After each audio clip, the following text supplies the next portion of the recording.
देखो गुरु, वार F war 2 को अब तक की सबसे बिगेस्ट पैन इंडिया फिल्म बनाना चाहता है। एंड इसके लिए उसने एनटीआर का जो कैरेक्टर है वो बहुत ही कमाल का और बहुत ही शानदार बनाया है। एंड एनटीआर का कैरेक्टर पर ज़्यादा डिटेल में तो मैं बात नहीं कर सकता, क्योंकि जानते हो वार एफ स्ट्राइक बहुत जल्दी देता है। बट मैं इतना कहूँगा कि एनटीआर का जो कैरेक्टर है वो बैटमैन जैसा होने वाला है। गुरु, तुम्हें पता होगा कि बैटमैन का कैरेक्टर जो है वो कैसा था। एंड तुमने बैटमैन की बहुत सारी मूवी देखी होगी, Batman versus Superman, the dark night, Batman begins.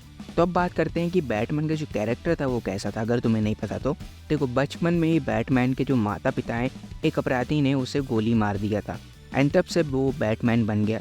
And भाई फिर उसने अपराधियों के खिलाफ एक जंग कर दी। बट बैटमैन का जो तरीका था दुश्मनों को पकड़ के सज़ा देने का, वो भाई काफ़ी अलग था। एंड गुरु, बैटमैन ना टेक्नोलॉजी का मास्टर था, जैसे कि आयरन मैन यानी अपने टोनी स्टार्क था।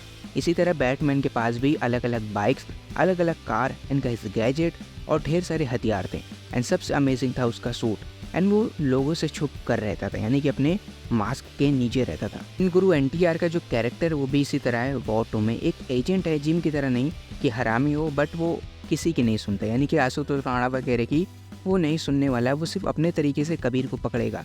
एंड कबीर का कोई ना कोई पर्सनल उससे खुन्नस होने वाली है एनटीआर की। गुरु, कहीं ना कहीं मेरा दिल ये कहता है कि वॉर 2 जो है वो बैटमैन वर्सेस सुपरमैन जैसी थोड़ी थोड़ी होने वाली है। गुरु, बैटमैन सुपरमैन से इसलिए नफरत करता था क्योंकि सुपरमैन की जो शक्तियाँ थी वो कभी कभी आउट ऑफ कंट्रोल हो जाती थी, जो शहर के लिए खतरा थी। एंड बैटमैन वर्सेस सुपरमैन की स्टार्टिंग में तुमने देखा होगा कि सुपरमैन जब फाइट करता है तो कई सारी बिल्डिंग्स टूटती हैं, कई सारे लोग मर जाते हैं। तो इसी से अपना ब्रूस वेन यानी कि जो बैटमैन है वो सुपरमैन से नफरत करता था। एंड कहीं ना कहीं कबीर भी इस बार अनियंत्रित हो चुका है, यानी कि वो आउट ऑफ कंट्रोल हो चुका है। एंड आउट ऑफ कंट्रोल होकर कबीर अपनी पावर का बहुत सारे लोगों पर इस्तेमाल करेगा, यानी कि बहुत सारे लोग मरने वाले हैं। इसी तरह भाई एनटीआर में भी हो सकता है कबीर से नफरत करने लगे।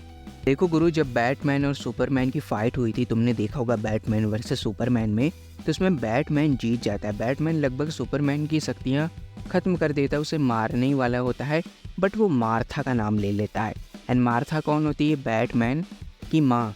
बट मार्था सुपरमैन की भी माँ का नाम होता है। तो ये दोनों एक चीज़ इन दोनों को कनेक्ट कर देता है, फिर ये दोनों एक हो जाते हैं। तो गाइस, कहीं वॉर 2 में रूही का कोई ऐसा इस्तेमाल ना करे वायरल, क्योंकि ऋतिक रोशन सबसे ज़्यादा रूही से प्यार करता है। तो मे भी हो सकता है एनटीआर का भी कोई पास्ट हो जिम की तरह, जहाँ उसकी बेटी मर गई हो एंड उसकी बेटी का नाम भी रूही हो। तो ये दोनों चीज़ें इन दोनों को एक कर सकती हैं। इन दोनों एक होंगे तो कोई इमोशनल चीज़ से ही एक होंगे, क्योंकि वॉर 2 में एनटीआर मरने वाले नहीं हैं।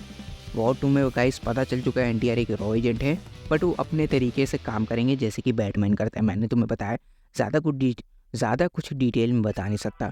तो तुम्हें क्या लगता है कि बैटमैन वर्सेस सुपरमैन जैसी कबीर वर्सेस एनटीआर की फाइट होने वाली है? क्या ये दोनों इमोशनली कनेक्ट होंगे लास्ट में, कि लास्ट में कोई एक मरेगा? प्लीज़ आप अपनी राय मुझे कमेंट करके ज़रूर बताएं। वैसे डिटेल मेरे पास बहुत है, बट मैं बता नहीं सकता जब तक इसका कोई अनाउंसमेंट वीडियो या फिर कोई टीज़र नहीं आ जाता।